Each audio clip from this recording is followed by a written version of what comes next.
So I'm on my phone because you're in my kitchen. So right now I can't see my screen, but welcome. We're going to be doing mozzarella cheese today. So let's get started because this could potentially be a long process. So the first thing we're going to do is open our bags, make sure that we have everything that we need. Your bag should have, there we go, some cheesecloth, some citric acid. You're going to get a full rennet tablet. You only need a quarter. So I've already cut that and put the rest away. And you also will have a thermometer. I've already washed that. So we have, these are the basics that it comes in your pack. You're also going to need a couple bowls. I always have extra spoons. This is the thermometer that's coming in your pack. A ladle, slotted spoon, a sharp knife. This is a quarter cup measure and a half teaspoon measure, a microwave safe bowl, a colander for later, our turning in my kitchen, sorry for the dizziness, a very large pot. This pot has to be a non-reactive material. So that is stainless steel, enamel, porcelain. This is a stainless steel pot. This pot is just dechlorinated water. I boiled it this morning and let it sit so that there's no chlorine in it. That's going to be important for a step later. And then your milk, which is currently in the fridge. So we're going to try to set this up so it doesn't fall. Beautiful. All right. So a couple things about our milk. Our milk needs to be not ultra pasteurized. Basically, that takes out all of the bacteria that is in the milk, which, I mean, we would normally think of as a good thing when we're drinking milk, but to make cheese, you need some of that bacteria. So we need it to be not ultra pasteurized. I have raw milk that I bought from Edge of the Woods. You can also get regular pasteurized. So as long as it's not ultra pasteurized, Arethusa Farms sells that. I believe there's some other local dairies that sell regular pasteurized milk. So as you can see, this is our fresh raw milk that I got at Edge of the Woods. Okay, everyone ready to go? Oh, the last big step is make sure everything is super clean. I know that we all think that our kitchens are clean, and I'm sure they all are. Wash everything again. We don't want to add any additional bacteria into what we're making. So I washed everything ahead of time. Wash your hands. Everything is sanitized. Soap and water is fine for that. I just use super hot water. And that's about it. All right, so let's get started. We're going to move again. And anyone who's watching either on Zoom or on Facebook, if you want to say anything, just post it in the chat. I will be reading it off. My name is Rose. I'm also a librarian. Yes, Rose is fantastic. Rose is in the building while I am at home. That way you guys can have my kitchen. So step one of making our cheese is preparing our rennet.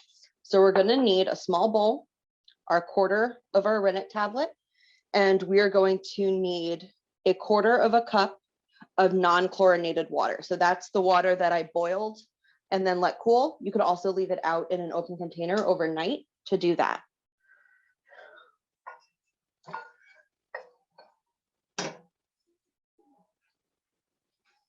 So here's my quarter of a cup of water, my rennet tablet, and we're going to want to make sure that that is all the way dissolved, which is actually surprisingly easy considering that this looks like a pill.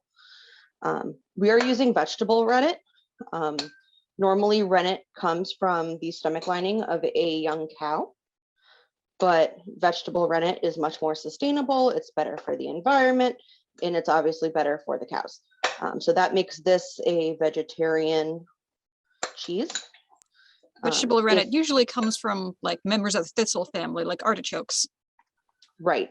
Artichokes, sometimes vegetable rennet can come from other fungi as well. But that would depend. You can also get it in liquid form.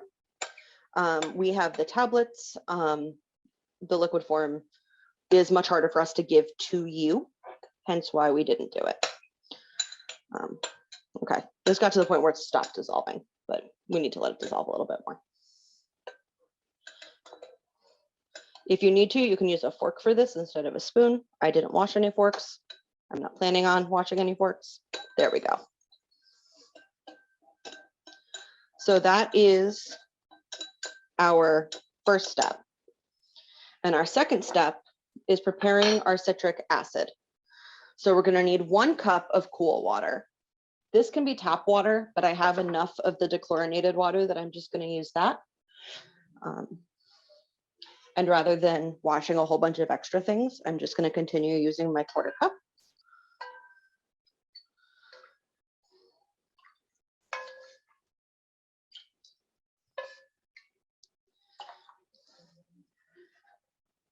There we go.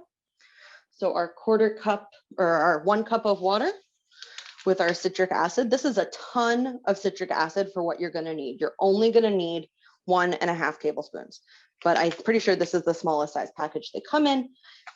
So this you can just keep at in a cool, dark place, and it'll last for a while. And you shouldn't need to put it in another bag because there should be some sort of zipper in it, but mine is broken, so I'm going to have to put this in another bag. So we've got our 1.5 citric acid, and we're going to stir that until it's super dissolved. So now that everything is dissolved well, as you can see, you can't see, there we go, anything. This was our rennet. You can't really see anything in there. Citric acid dissolves pretty quickly. Can't see anything in there. We're going to actually get started making our cheese. So let's move over, get situated. Apologize for all the motion. We shouldn't be moving much after this. And power. Beautiful. Rose, we're good? You can see everything? Yep, we're good. Beautiful. Okay, so we're going to take our citric acid and we're going to pour that mixture into our pot. Our pot is cold. It is not on the heat yet. You don't need that bowl again. Now we're going to take our spoon and we're going to add our milk. We're going to want to make sure that we mix this really, really, really well, so the acid is well distributed, but also so that it doesn't curdle too soon.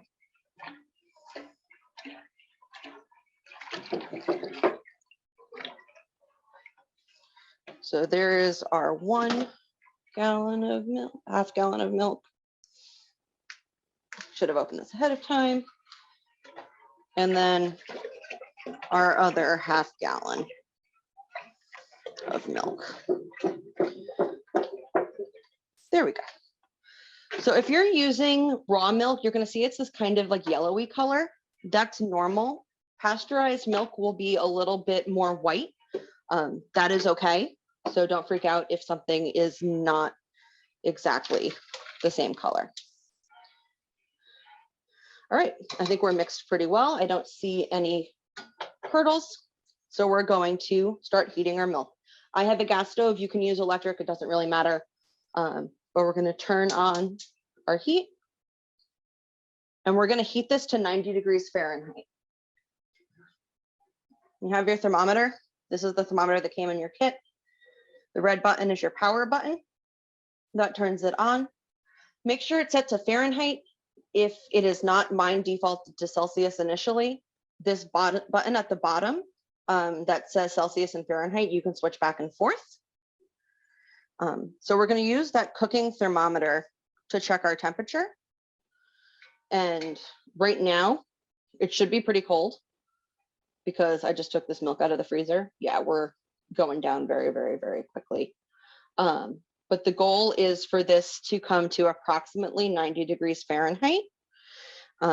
If it's not forming a curd, as we get closer to that 90 degrees, we can actually wait a little bit more and move it up to 100.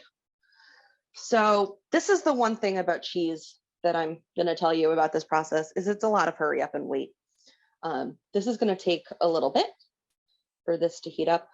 So I have some fun cheese facts if you guys are interested, or we can, if anyone has comments on why they wanted to learn how to make mozzarella cheese, you can let Rose know and she'll unmute you and you can share with the group. So why don't we do that first? If anyone has anything they want to share about why they want to do this. And if you're watching on Facebook, you can put it in the comments on Facebook as well. I personally liked learning how to make cheese because now it gives me an idea of like other cheeses I can make. Like with all the cream cheese out everywhere, cream cheese is also pretty easy to make. It's mostly, I think it was like mix it with a citric acid, hang it in a cheesecloth bag, and then let it hang so the whey can drain off for like 12 to 24 hours, which actually looks pretty easy too. I may have to try that if I can figure out a place to hang it that my cats can't get to it. Yeah, I've heard that as well. And ricotta cheese is super easy to make. We'll talk about that a little bit more at the end with other cheeses you can make with this. I just like it because I'm Italian and my family's from Naples, which is fun cheese fact where ricotta comes from. Not ricotta, mozzarella. Ricotta kind of also comes from there. But that's where mozzarella comes from, is the Naples region of Italy. Does anyone else want to share with us why they are excited to learn about mozzarella?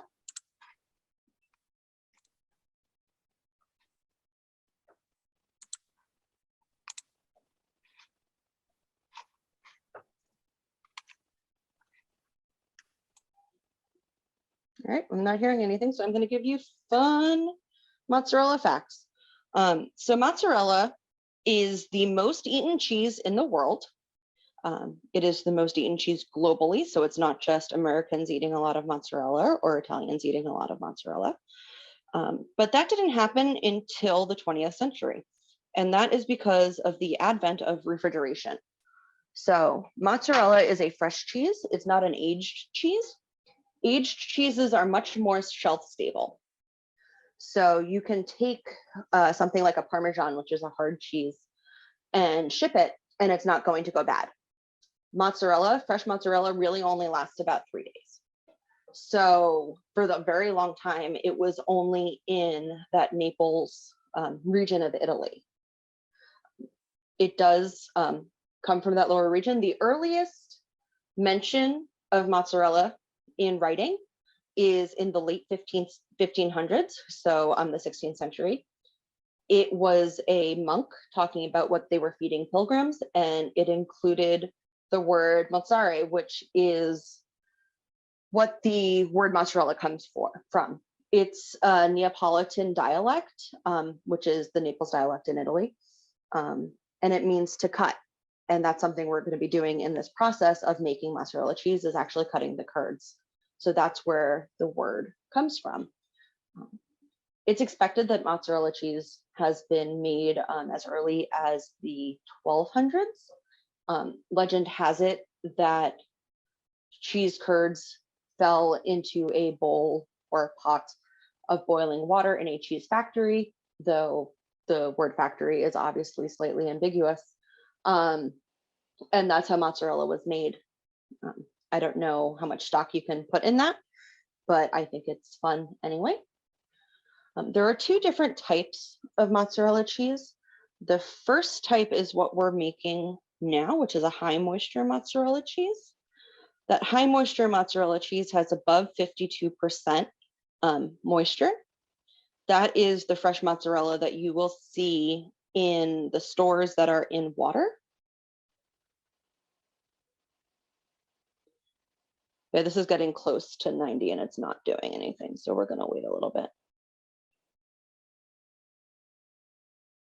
Yeah, when it's about ready, you'll be able to poke it and it like jiggles like custard. Yep. And if it doesn't jiggle, I don't know what I did wrong. Yeah, this is just at 90 and it's still pretty liquid. So we're going to wait just a little bit more and hopefully it works out. If it doesn't, I'm sorry. I can go through the process with you though.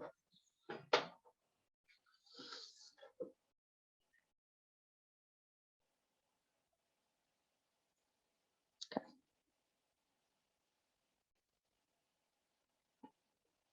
Right. So I can slightly see the curd forming. on the top of the milk. You probably can't see it from where you are. But if I look closely, I can actually see the curd starting to form. We haven't put the rennet in yet, and that's what's going to really make it curdle. So I'm just going to give it another minute, and then we'll put that rennet in. So what I was saying about the moisture of the mozzarella, high moisture mozzarella has above 52% moisture. Low moisture mozzarella has below 50%. All right, this is almost at 100. So we're going to remove our pot from our heat. So I'm going to turn my heat off. Remove my pot from my heat. Rose, we can still see, right? We can still see? Yeah. Okay. And then what we're going to do is we're going to pour our rennet in, and we're going to stir for about 30 seconds and then stop. So once it's all poured in, we're going to start counting. 1, 2, 3, 4, 5, 6, 7, 8, 9, 10, 11, 12, 13, 14, 15, 16, 17, 18, 19, 20, 21, 22, 23, 24, 25, 26, 27, 28, 29, 30. And then we're just going to leave it. So you don't want to over stir, because what that will do is it will break apart any of the curdles that are starting to form. We're going to cover our pot. And now we have 5 minutes to wait. So I'm going to put a timer on my microwave, and we're going to wait 5 minutes. Where was I in mozzarella packs? Oh, low moisture, high moisture. Mozzarella cheese in Italy used to, well, sometimes still does come from water buffalo. So sometimes you will see written mozzarella di bufali. That is buffalo mozzarella. Now, when we think buffalo in America, we think of like the Western buffalo. That is not the same as water buffalo. Our buffaloes are land buffaloes. They're much more hairy. Water buffaloes look much more like cows, though they cannot breed with cows. Any tests to do to see if they could interbreed have come back negative. So water buffalo, they do look like cows. They live in marshy areas. Their milk is sweeter than cows and buffalo. They do eat a lot of grass, but also a lot of very green, high nutrient plants rather than just lawn grass. So that's buffalo mozzarella, but regular mozzarella can also be made with cow's milk, sheep's milk, goat's milk. So you might see at a health food store or a specialty food store a goat milk mozzarella. It follows the same process. But you have to use an animal milk to make mozzarella cheese. You can't make almond milk or oat milk mozzarella. That's because of the proteins in the mozzarella. Sorry, you guys are just sitting here staring at a pot. Let's move it over here and see if you guys can kind of see me. Maybe, maybe not. I'm cockeyed. Yeah, we can see you though. There we go. No, I have my phone plugged in. That way it doesn't lose any battery while I'm doing this program. Now I can hear you, but not see you. What did I do? Oh, I accidentally closed the Zoom on my screen. How about now? Yep, there we go. Beautiful. This is why I love having Rose for tech support. So you can't use almond milk or coconut milk or something like that because it doesn't have the right proteins. It needs to have that lactic acid and the milk proteins that come from animals' milk in order to curdle properly. Almond milk is not actually milk. It's almonds that have been crushed up and mixed with water. So that doesn't have the same sort of proteins that you would find in cow, goat, sheep, water buffalo milk. So unfortunately, you can't make vegan mozzarella the traditional way.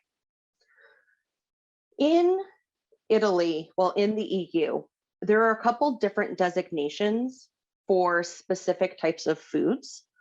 And there are a couple different ones that are protected. So for example, for a Parmigiano Reggiano to be called Parmigiano Reggiano, it needs to come from the Parma region of Italy. Otherwise, you cannot call it that. Mozzarella is semi-protected in that that's not what it's called, and I cannot remember off the top of my head what it is called. Basically, to call something mozzarella cheese, the process or materials, so ingredients used, need to be the traditional ingredients. It doesn't have to be both, it can be either or. So if you're making mozzarella in a factory using buffalo's milk, that water buffalo milk, that's fine. You're making it at home, that's fine, it's still mozzarella. There are some specification or some exceptions to that. So if you wanted to add a separate tag to your mozzarella, that would be protected because it has to come from a specific region. So think of like cheddar cheese. Cheddar cheese is a good example. Cheddar cheese is named from the city of Cheddar in the UK. But it's become such a standard word that you can't protect cheddar cheese. However, Wisconsin cheddar or New York cheddar could be protected because it has to be made in New York under certain specifications, or in Wisconsin, or in somewhere in England with those specifications in order to be considered protected. Oh, looks like we're almost done. We've got 15 seconds left. So I'm going to turn this back around. There you go. You don't have to see my whole kitchen. I mean, you can. It's clean, I promise. Okay, there's our timer. I'm just going to slide this back over so we can be a little bit closer. Time to see if it looks like custard yet. Yep. It does. Oh, God, it does. Good. All right. So let's get really close into this. Poke it a little. And I'm just, yeah. So There like, we go. let's see how you can really see that custard. Yeah, this looks fantastic. Okay, so we're going to put this back up here because I'm going to need both hands. And we will zoom in slightly. All right, so after 5 minutes, it should look like custard with the clear separations of the curds and the whey. This is the curds, the water is the whey. If you're using raw milk, the whey is going to look somewhat yellow. If you're using pasteurized milk, it will still look white. That is okay. So once this is set, we're going to cut it up. If your milk does not look like this yet, we can wait just a little bit longer. Sometimes it can take up to 30 minutes for it to set. I am an at-home cook, and if I can do it, I don't think it'll take that long. So we're now going to cut our curds into 1-inch squares. So we're going to take a very large, this is a regular size chef's knife, and we're going to cut into 1-inch squares. We're going to cut straight down, and we want to go all the way to the bottom of the pot because we want to make sure we're actually cutting through everything and not just scoring the cheese. So like you can feel, I don't know if you can see how thick it is, but when you're cutting it, you can definitely feel it. All right, so I'm just gonna stop there for a second so you guys make sure that you guys can see what it looks like. Yeah, so you can definitely see the whey is separate. Yeah, all right. I'm gonna try to hold this and cut and just watch what I'm doing through the camera.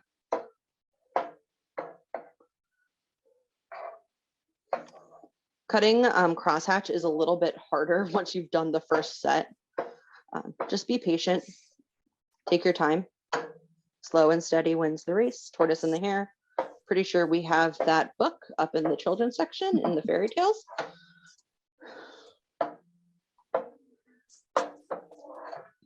Okay. But we don't want to stir this up too much, and we don't want to make the curds too small. So I think I'm going to call that good enough, and I'm going to put my knife back down. All right, so we have our curds. We're going to place our pot back on the stove, so I put it back on my hot burner, and we're going to heat to 105 degrees Fahrenheit while slowly stirring the curds. So let's put this. You guys are right now standing on a jar of coffee to make sure that you guys can see what's going on. All right, so our heat's back up. I'm going to use my salad spoon still. But we're gonna slowly stir your curds. You don't want to stir them too fast because we don't want them to break up into little bitty pieces. I don't think I cut this all the way through on my cross hatching, or it's just already hot.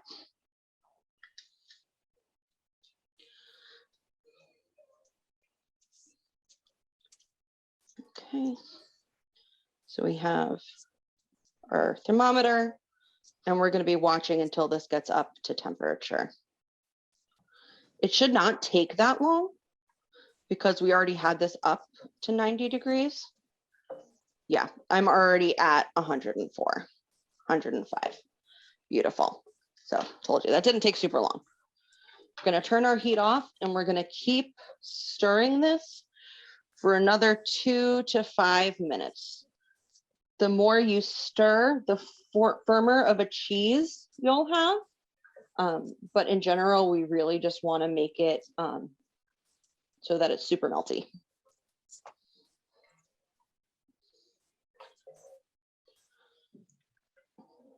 If you have a second set of hands helping you make this cheese, now is a good time to set up your colander. So if you have a fine mesh strainer, you can use that, and you can forego the cheesecloth. I would suggest using the cheesecloth regardless. So what you're going to do is, if you have a colander with large holes, like a standard pasta colander, you're going to line it with your cheesecloth that was provided for you, because that's going to be our next step. Yeah, this is pretty much a homogeneous blob at this point. So I think we're just about ready. Okay. So if you give me 1 second, I'm going to set this up and then turn you guys around so you can see what I'm doing.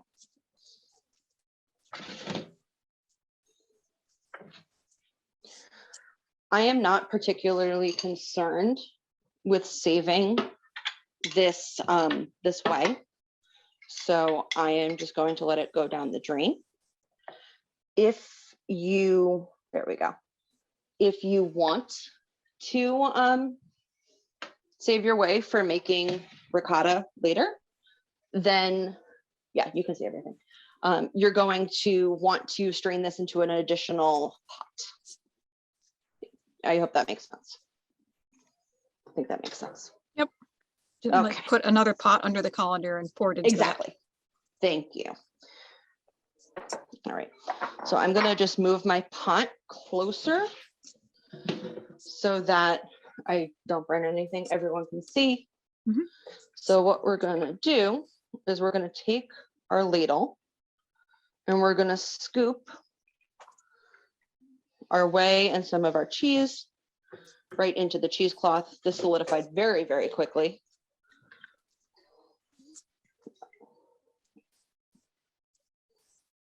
And then you're going to let the excess whey drain off. This is a giant piece. I might need my knife. I don't think you guys can see the pot that it's coming out of, so. Not too well. A little bit. It's in the corner. Yeah, it's this mozzarella has, there we go. You can see that. That was just a giant blob of what will become mozzarella. Okay. So this made a whole hell of a lot of mozzarella cheese. And I think that's everything. Like I'm using my ladle to just scoop through and make sure there's nothing else. If you want to be sure, you can just pour that right Yep. into the colander. You can. There's tons of whey left. I'm going to keep this so that I can show you the basics of ricotta. I don't have all the stuff out, so I'm not going to be able to show you step by step. All right, so we're going to move that out of the way, and now is the fun part. So we've cut our curds, we've reheated everything, we've moved our curds to our colander, and now what we're going to do is we're going to press gently with our hands. If you're wearing any rings, take them off. This is very sticky, and it could very easily get caught in your rings. So I'm going to take mine off. And I'm just going to use that cheesecloth to push out as a lot of the moisture. You don't want to push out all of the moisture, but you want to push off any excess. So this shouldn't feel super, super dry. But as you can see when I squeeze this, I think you can see when I squeeze this. Yep. I really can't see anything that you guys can see. So we just want to make sure that all of the excess is drained off. More will be drained off in the next step, so you don't have to be too picky. It doesn't have to be perfect. Okay. So now we've drained off a lot of our excess whey. We have our blob of mozzarella. So now there's actually two ways you can do this. The first way is you can heat up some whey in a small pot and then pour it over the mozzarella, or you can do it in the microwave, which is what we're going to do. I don't care that I'm Italian. My grandfather would roll over in his grave if he knew I was making mozzarella in the microwave, but we're going to do it anyway. So we're going to take our cheese. We're going to put it into a microwavable, safe bowl. This is where you would add salt if you want. Don't add iodized salt. You can add kosher salt or cheese salt. We did not provide you with cheese salt because it's very difficult to get cheese salt in small packages. So, but as you can see, just putting this down, it's already releasing more. The main difference between cheese salt and table salt is cheese salt does not have iodine, which can also kill some of the bacteria. Right. Hence why don't use iodized salt. Okay. So now what we're going to do is we're going to put this in the microwave for a minute. The microwave is now behind you. And we're going to heat that up. I'm going to wring off this extra whey, and I'm going to rinse off my cheesecloth. I don't know if you can reuse cheesecloth. I think you can. So this is a super fine cheesecloth. I would definitely suggest using a very fine cheesecloth. Ones with more holes in it make it easier for your mozzarella to get stuck in it. All right. There's our cheesecloth. We're not going to need that again. So we can just put that aside.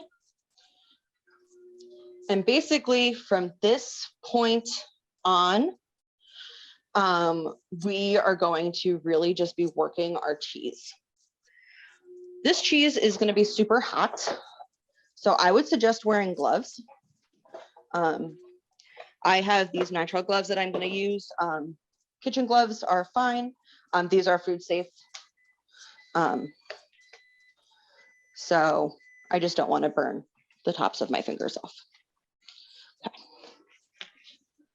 So our microwave just went off, and close the microwave. You guys can see all of that extra whey that just came out. Mm-hmm. So we're going to drain off the whey. The gloves definitely help. It helps block off some of that heat, but I can definitely feel this. So be prepared for it to be hot. So we're going to work the cheese with a spoon or with our hands, almost kneading it like bread. This is going to keep pushing out more of that excess whey. So we're going to knead until basically you're going to knead until it's cool enough that it doesn't burn your hands, and then you're gonna put it back in the microwave and do the steps all over again. Now this cheese will stay pretty hot, but as it cools down, it becomes less and less pliable. So if you feel it getting less pliable, you know it's gonna be time to put it back in the microwave.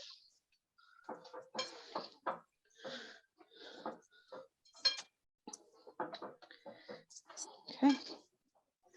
All right, we're gonna put this back in the microwave just for another 30 seconds.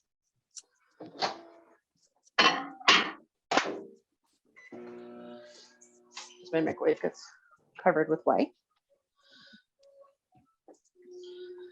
All right, so as we're doing this last little bit, I'm gonna talk to you about some of the easy recipes you can do with mozzarella. One of the easiest things you can do is a caprese salad. Caprese salad is just fresh mozzarella, tomatoes, olive oil, balsamic, and basil. You can do it in chunks. Some people do caprese salads sliced. That is up to you. Some people put it over actual salad.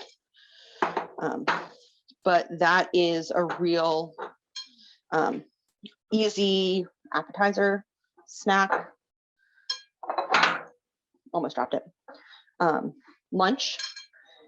If you wanted to toast some crusty bread and then put the mozzarella, tomato, basil on top of it, makes a fantastic lunch, especially with a little bit of olive oil. I'm going to shift this over just a little bit because I was going to drop that bowl. Okay, we can all still see. Yep. Yep. But as you can see, like this is quite stretchy. Really stretchy. Which is great. Mm-hmm. Also super, super hot. Please wear gloves, do not burn your hand. You want this to be hot, but if it's too hot to handle, it's not worth the risk. Drain off some of that extra whey. Knead it a little bit more. And then we're gonna do this one more time for 30 seconds. This is still pretty warm, so I'm not gonna put it back in the microwave just yet. So as I was saying, the first thing, caprese salad, you can make a sandwich. Some of the things that, like, you could buy this at Costco in big bags or big buckets, but you can also make it at home, is marinated mozzarella balls. So for that, you would just take some extra virgin olive oil, some minced garlic, salt, pepper, red pepper flakes, and any other herbs or spices or seasonings that you want to add. You're gonna let that sit for just a little bit so that all of the flavors can melt. And then you're gonna stir in your mozzarella balls. I would use very small mozzarella balls. You can get them at the deli, or you can make them yourself. Back in the microwave for 30 seconds. Once you stir the mozzarella balls in, let it sit for an hour, and then it'll be good to serve. It's okay if they're at room temperature. The one thing is these will only stay fresh in an airtight container for about 5 days. So those are 3 really easy things with fresh mozzarella. Obviously, there's shredded mozzarella and things like that, or cheese sticks. You can make fried mozzarella with fresh mozzarella. That is a little bit more difficult, and I don't have an exact recipe. But some of the important factors is your cheese needs to be cool. You're going to want to coat it with breadcrumbs and then freeze it. If you're making fresh fried mozzarella, you want to freeze it ahead of time. Otherwise, your cheese will melt too fast and it won't be stringy when you're done. All right. So we have done that 3 times. And now we're going to remove our curd from the bowl and continue kneading until it's smooth and shiny. But we also want to stretch it. So let's give ourselves some space and drain off any of the extra whey again. And here's where we're going to start stretching our mozzarella. So what I would do is pick it up and hold it and literally just let it fall. And then hold it and just let it fall. Fold it up a little bit, hold it. And you're going to do this 4, 5, 6 times. You really want it to be stringy. And I don't know if you can see the steam coming off of this on the camera, but I can definitely see it. This is steaming in my hands. No, I cannot see the steam. Okay, well, it is steaming. I can tell you, I can see it. It is steaming. All right, so now this is pretty super stretchy. So at this point, we can start balling our mozzarella. So I'm just going to knead this a few times, make it a nice, pretty little ball. There's a couple ways you can ball your mozzarella. The first way is by making basically a C with your finger, pulling the mozzarella up and then just pinching it off where you want it to be. And now we have this nice, cute little ball. You could do however big size you want, bigger ball, pinch it off wherever you want. And there's our ball of mozzarella. The other option is to take a piece of mozzarella and keep folding it in on itself. As you fold it in, that is going to give you that same ball shape. And that is mozzarella cheese. Storage for this, you can, once this cools, you can wrap it up in cling wrap of some sort and put it in the fridge. It'll last for about 3 days. I would highly suggest eating this the day you make it with some nice crusty bread and olive oil because it's delicious, or just by itself because it's delicious. But mozzarella in general does taste better at room temperature, not cold. So let it cool, but don't let it get cold if you're going to be eating it right away. If you're going to put it in the fridge, you can either put it in an ice water bath to cool it down, or you can just wait for it to be at room temperature before you wrap it up. That took way less than 2 hours. I expected this to take way longer, but I think that's because when we tested it, we were still learning. Mm-hmm. At this point, does anyone have questions, comments, concerns? While I keep making mozzarella balls. Just let Rose know, she can unmute you. If you can't unmute yourself, you can put your comments in the comment section on Facebook or in the chat of Zoom if you're on Zoom. And if you're watching this video later, you can always either comment on Facebook or email the library. ivesquared@nhfpl.org. We will be happy to answer you. And the great thing about this mozzarella kit is because you have one rennet tablet that's broken into 4 quarters and plenty of citric acid, you can make this again. So if it doesn't work perfectly, you can always try something slightly different. And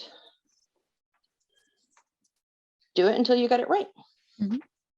Now, raw milk is quite expensive. So I don't know if people would think that this is worth it financially to be doing on a regular basis. However, I do think that this tastes substantially better than store-bought cheese. So if you're doing something, having a family over, you want to do a party or Thanksgiving, something like that, this would be a good time to actually make your mozzarella fresh. As you can see, it's 2:47, assuming my clock is the same time as you guys. And that really only took us about 45 minutes. Mm-hmm. That was my husband sneezing. God bless you. Okay, so I'm going to really quick just talk to you about ricotta cheese. So ricotta is made from whey, and you can make it from your leftover whey. So if you see, this is my leftover whey. What you can basically do is just heat this and then turn it on. Come on. And then just let it heat up. Some recipes will call for you to add some extra milk, whole milk. That is just basically based on the amount of protein that is left in your whey.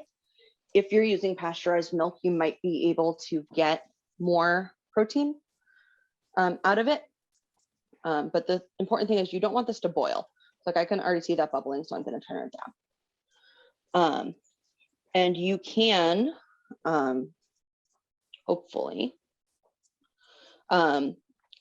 start to see curds forming.